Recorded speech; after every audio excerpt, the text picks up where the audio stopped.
এই বাড়িটার নাম নীরব বাড়ি। কেউ যায় না, রাত হলে শুধু শোনা যায় ফিস ফিস আওয়াজ। ও বাড়িতে অনেক বছর আগে একটা মেয়ের মৃত্যু হয়েছিল, তারপর থেকে কেউ কথা বললে ওরা রাগ করে। ভুতুরে গল্প বলে ভয় দেখিয়ে লাভ নেই, নানি।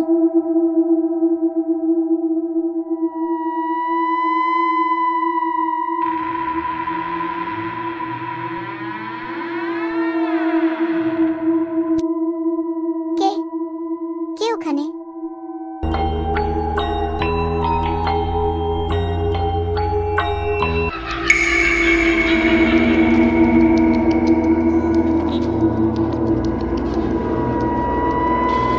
তুমি তো চুপ করোনি,